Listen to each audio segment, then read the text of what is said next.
Subuh adalah kesempatan untuk menilai diri sendiri tentang seberapa dekat dirimu dengan Allah. Seberapa besar kamu menginginkan surga? Sanggupkah dirimu meninggalkan tempat tidur untuk kemudian bersegera sujud kepada Tuhanmu? Biarkan subuh mencerahkan harimu, bahkan sebelum matahari terbit. Bangunlah, kerjakan sholat subuh dan renungkan keindahan pagi hari. Andai kata kamu diberi dua buah pilihan antara seluruh harta dunia dan mengerjakan 2 rakaat sholat subuh, maka pilihlah 2 rakaat sholat subuh, karena mengerjakannya itu lebih baik daripada seluruh harta dunia. Alhamdulillah, setiap ahad subuh kita masih dapat melaksanakan program pejuang subuh yang nanti akan diisi dengan tausiah atau pemberian materi-materi.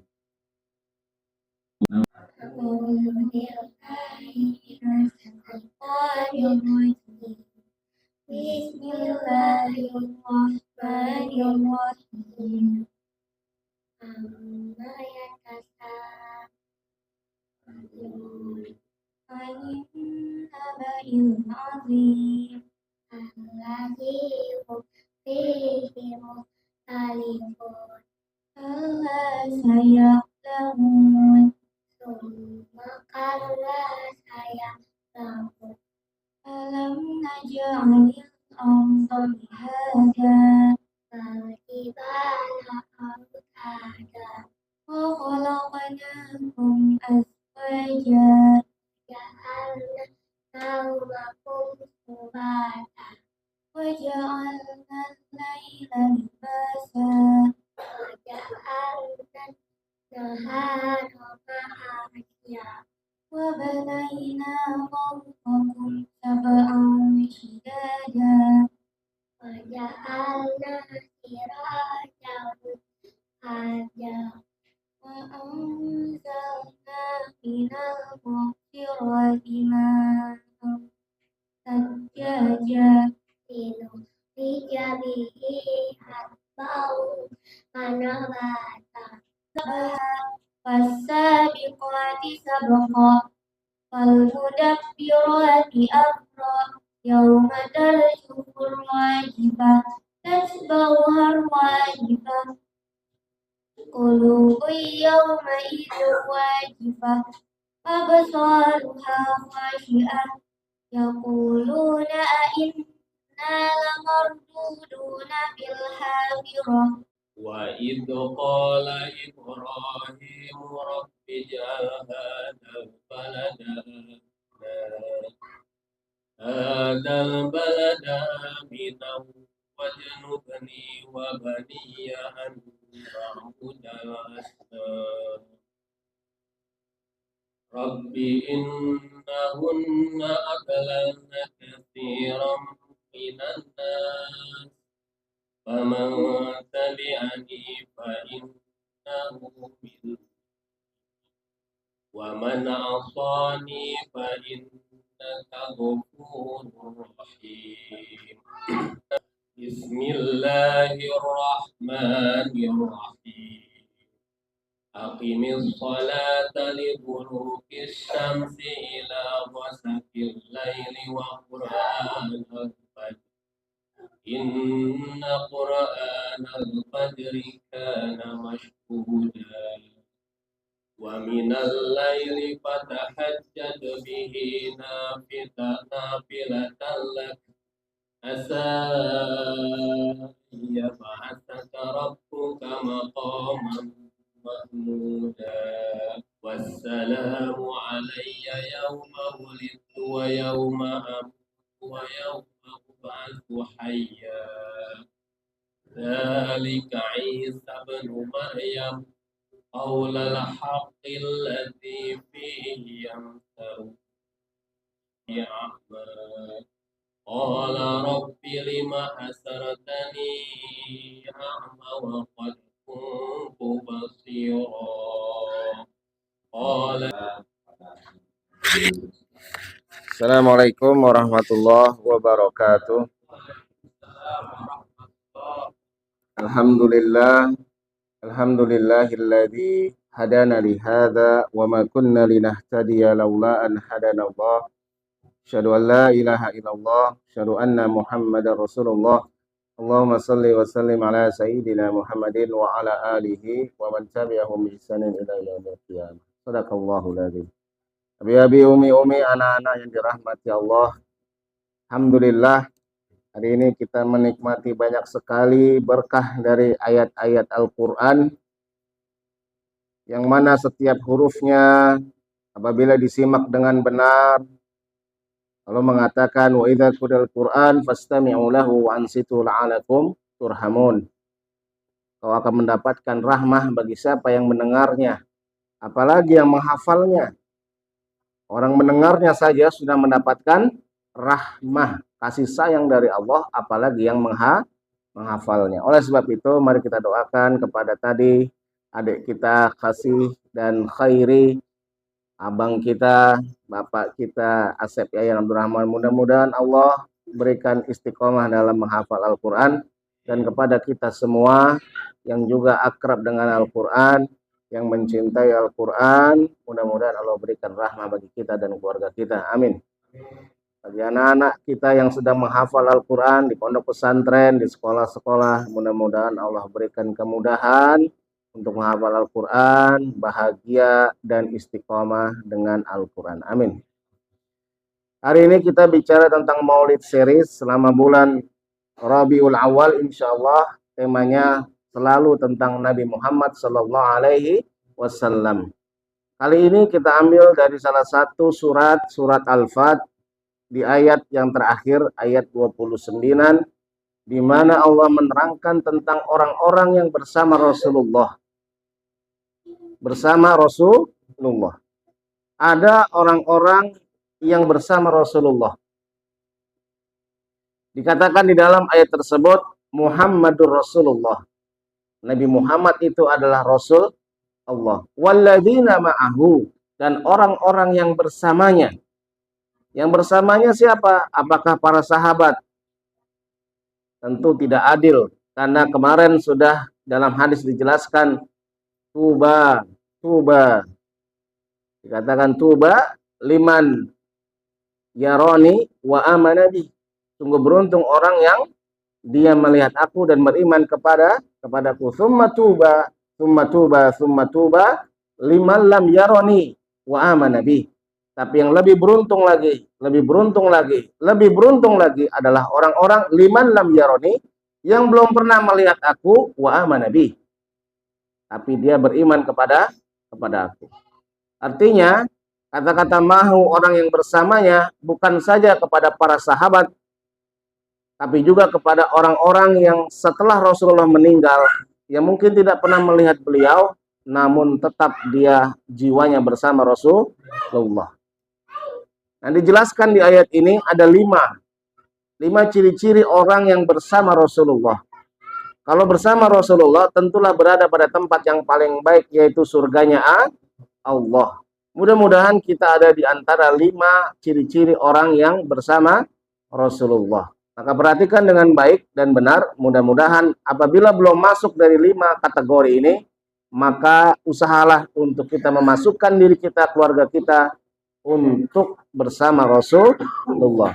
Walladzina ma'ahu asyidda'u 'alal kufar. Yang pertama adalah asyidda'u 'alal kufar. Orang-orang yang tegas pada kekafiran. Tegas pada kekafiran.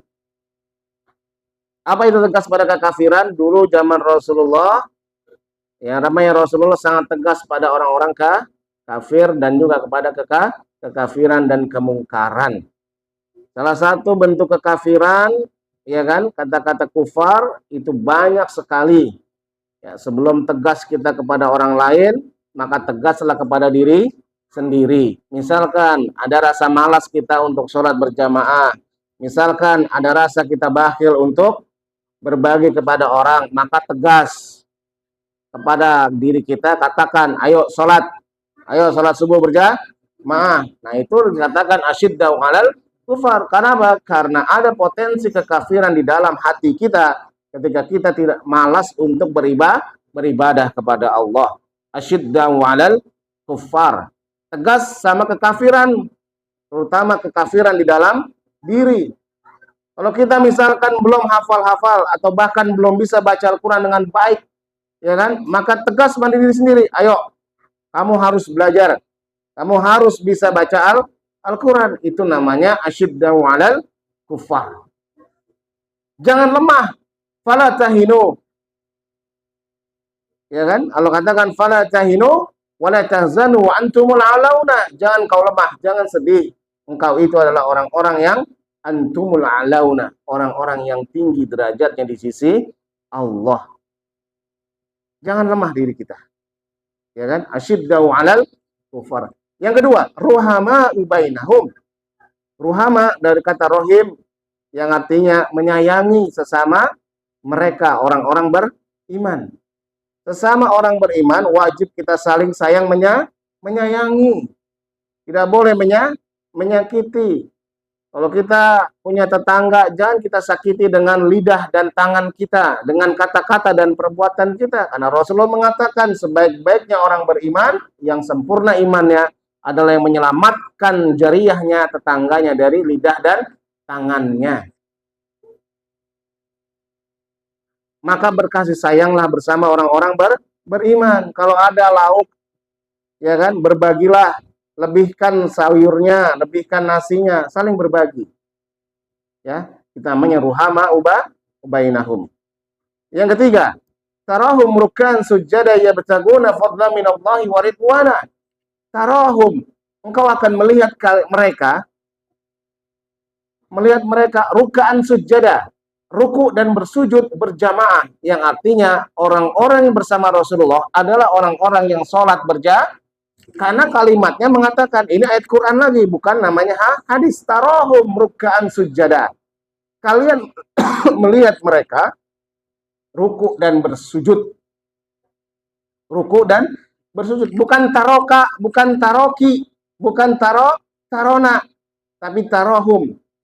Engkau melihat mereka. Kalau mereka berarti lebih daripada min, artinya bahwa sebenarnya di ayat ini sudah tersirat dengan jelas bahwa yang namanya orang-orang bersama Rasulullah, kalian akan melihat mereka itu ruku dan sujud bersama, alias sholat berjamaah.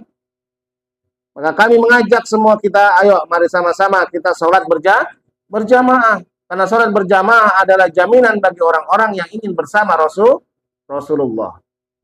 Siapa yang mau bersama Rasulullah? Mari sholat berjamaah. Tarahum ruk'an sujada yabtaguna fadlan minallahi wa rasulih. Dan mereka mencari namanya fadilah. Ya kan? Fadilah, kelebihan dan maghfirah dari Allah. Yang ketiga. Yang keempat, simahum fi wujuhihim min athari sujud. Kau akan lihat di wajah mereka itu ada bekas sujud. Di wajahnya ada bekas sujud. Ya, kayak Mas Wahyu sekarang sudah ada bekas-bekas sujud itu di jidatnya mulai kehitaman enggak? Ada ya? Simahum fi wujuhihim min athari sujud. Athar itu artinya bekas sujud. Tapi apakah orang itu harus hitam jidatnya untuk menunjukkan bahwa dia bersujud? Tidak begitu. Ya, kalau jidat hitam hanya kurang skincare saja itu. Harusnya janganlah wajah kita dirusak dengan luka-luka, gitu kan? Maka harusnya dirawat. Apakah sujud itu menjadikan luka? Kalau begitu, sholat itu menzolimi dan menyiksa dong. Harusnya tidak, ya kan? Nah, oleh sebab itu kadang ada orang-orang yang berpikir bahwa asari sujud, bekas sujud ini harus ada berbekas pada dahinya. Bukan. Orang-orang yang dia asari sujud adalah, perhatikan, ketika orang sholat, tujuan sholat itu apa? Akhirnya adalah Assalamualaikum warahmatullahi wabarakatuh. Maksudnya apa? Memberikan keselamatan, memberikan kesejahteraan bagi lingkungannya. Makanya kalau sholat itu kan kiri dan kanan. Assalamualaikum warahmatullahi. Assalamualaikum warahmatullahi. Orang-orang yang athari sujud, orang-orang yang punya bekas sujud itu akan memberikan keselamatan bagi lingkungannya, bagi keluarganya. Itu tanda orang-orang yang benar dalam sholatnya. Bekas sujudnya menyelamatkan. Kalau ada di lingkungannya ada yang kelaparan, di lingkungannya ada anak-anak yang mungkin kurang biaya untuk sekolah, ada orang-orang yang sakit, itu tanggung jawab bagi orang-orang beriman, orang-orang yang athari sujud. Kalau benar sholatnya, maka dia akan memperhatikan tetangganya. Jelas? Maka itu yang keempat, min athari sujud. Dzalika masaluhum fit Taurati wa masaluhum fil Injil.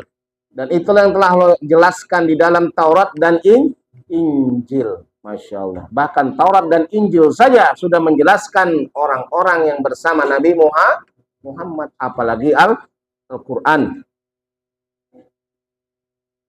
Kazarin akhraja sat'ahu fa'azarahu fastaghlazu fastawa ala suki yuzibu zurra aliyagizu bihimul kufar. Maka mereka akan menumbuhkan benih-benih yang akan kufar itu, bihimul kufar, menyedihkan orang-orang kafir. Anak-anak kita akan menyedihkan orang-orang kafir. Yang kelima itu adalah menumbuhkan, mendidik, membina yang namanya generasi muda yang akan menyedihkan orang-orang kafir. Pertanyaannya coba, anak-anak kita kira-kira menggembirakan atau menyedihkan orang-orang musyrik, orang kafir? Hah?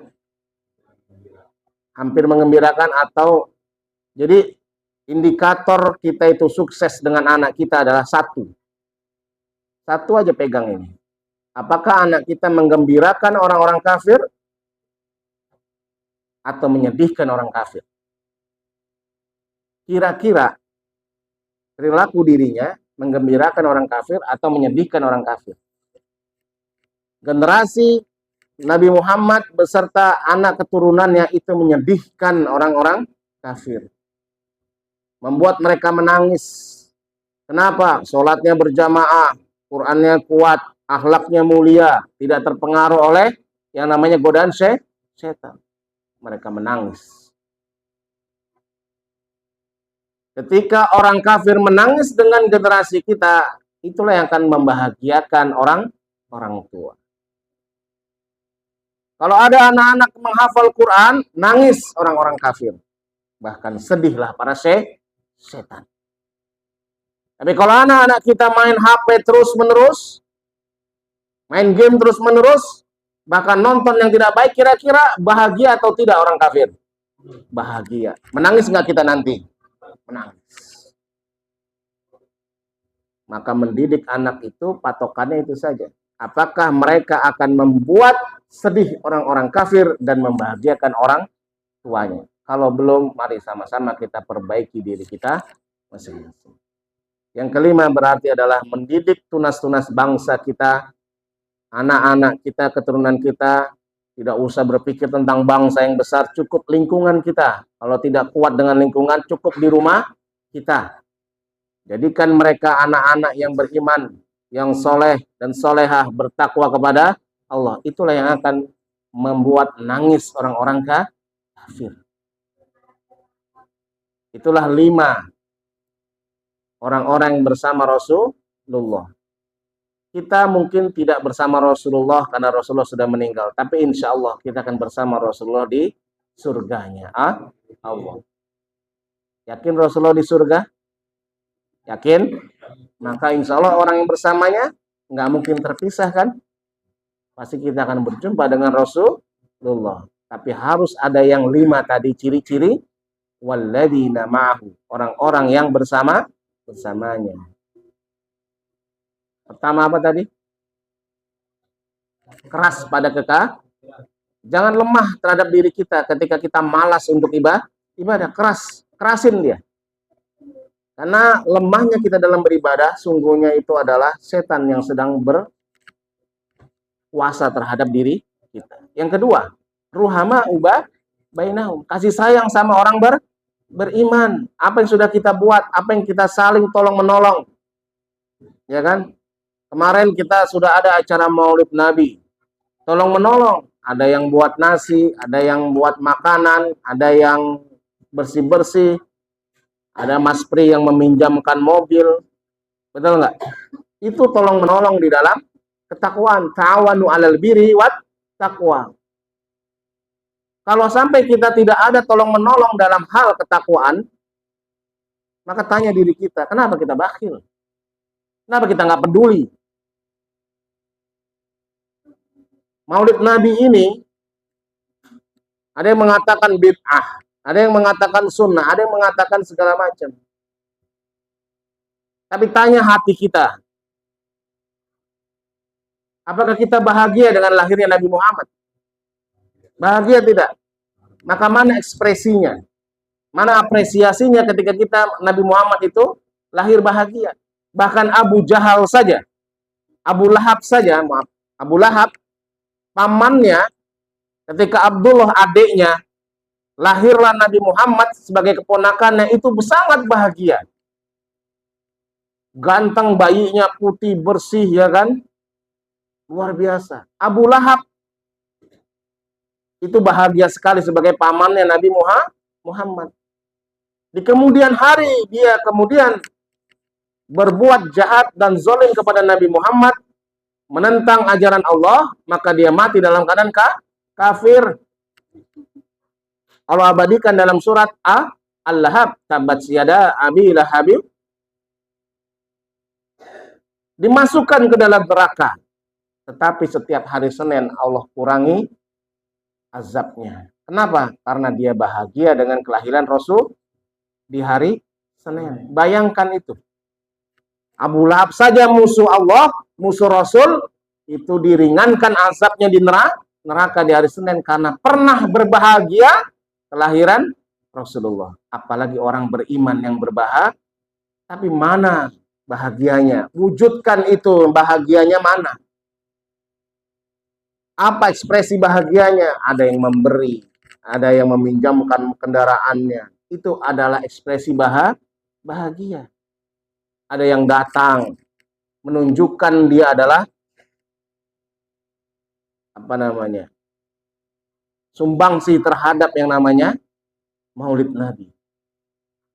Bahagia kita dengan kelahiran Nabi Muhammad. Dan mudah-mudahan kebahagiaan itu akan terus memberikan kita syafaat. Dan jangan lupa, yang penting 5 ini ciri-ciri orang yang bersama Rasul. Kira-kira kita sudah masuk belum? Sudahkah kita tegas pada kekafiran diri kita? Sudahkah kita berkasih sayang dengan orang lain? Oh sudah, alhamdulillah. Sudahkah kita sholat berjamaah? Alhamdulillah. Hari ini sholat berjamaah. Jangan lagi enggak. Terus sholat berjamaah. Sudahkah kita punya yang namanya athari sujud? Bekas sujud yang paling utama adalah memberikan keselamatan, kesejahteraan bagi lingkungannya. Dan sudahkah kita benar-benar untuk mendidik generasi kita, tunas bangsa kita untuk menyedihkan orang-orang kafir? Fastawa ala suki yu'zibu zurra aliyaghiza bihimul kufar. Yaghiza bihimul kufar itu membuat marah orang-orang kafir. Ya paling takut lihat anak-anak Palestina itu yang membuat mereka marah, membuat mereka sedih. Anak-anak kecil segitu sudah punya mental yang sangat luar biasa.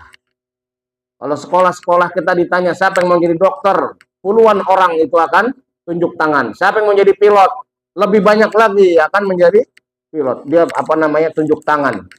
Tapi tidak berlaku di Palestina. Siapa yang mau jadi dokter di Palestina ditanya anak-anak sekolah, nunjuk 1, 2, 3 orang. Siapa yang mau jadi pilot? Nunjuk paling 1 orang. Siapa mau yang mati di jalan Allah? Nunjuk semuanya. Apa enggak sedih dan khawatir orang-orang kafir? Ada di sekolah kita ini, Bapak Fuad sebagai guru ditanya, siapa yang mau mati di jalan Allah? Besok ditanya ya, bagus. Tanyain. Pak gurunya jawabnya apa? Ya, insya Allah seperti itu. Ya, kaji Maulid series kita mengingatkan kembali ya tentang 5 ciri-ciri orang-orang yang bersama Rasulullah. Kalau kita sudah masuk 2, alhamdulillah, tambah lagi jadi 3. Kalau sudah misalkan 4, tambah lagi sempurna menjadi 5. Ya, anak-anak kita yang ketika anak-anak ini belajar di pesantren itu termasuk pada golongan yang kelima. Apa itu? Yang akan menyuramkan, menyedihkan, membuat marah orang-orang kafir.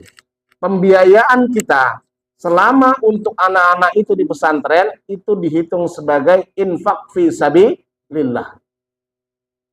Mas Pri, misalkan anaknya Noval sedang hafal Quran, mudah-mudahan dimudahkan Allah. Itu biayanya, bayar uang sekolahnya beda sama anak yang biaya sekolah di sekolah negeri. Kenapa? Karena diniatkan untuk intansurullaha yansurkum, menolong agama Allah. Maka itu pahalanya beda, nilainya berbeda ketika bayaran dengan anak-anak yang di sekolah biasa, yang agamanya pelajarannya cuma seminggu mungkin sekali. Ini dibayarin buat makannya, sekolahnya, segala macam. Bang Tatang pun demikian, insya Allah. Kita akan punya ulama dari Cibarengkok yang akan berangkat ke Al-Azhar, amin. Kapan berangkatnya, Tang? Akhir September. Hah? Awal apa akhirnya nggak jelas juga ini ke bapaknya. Hah? Oh, jelas. Ya. Nanti kita akan ruhama ubainahum. Saling menyayangi, ya kan? Tolong menolong, ta'awanu 'alal birri wat taqwa. Kita bantu keberangkatan Denny ke Al-Azhar Mesir. Itu selama dia belajar, kita bantu dia dengan uang kita, dengan infak kita, itu akan membuat hal yang sangat luar biasa pada diri kita dan keluarga kita. Ya, itu saja yang dapat saya sampaikan. Semoga bermanfaat. Mudah-mudahan kita semua diberkahi Allah dan menjadi orang-orang bersama Rasulullah di surganya nanti. Amin. Amin ya rabbal alamin. Billahi taufiq wal hidayah. Assalamualaikum warahmatullahi wabarakatuh.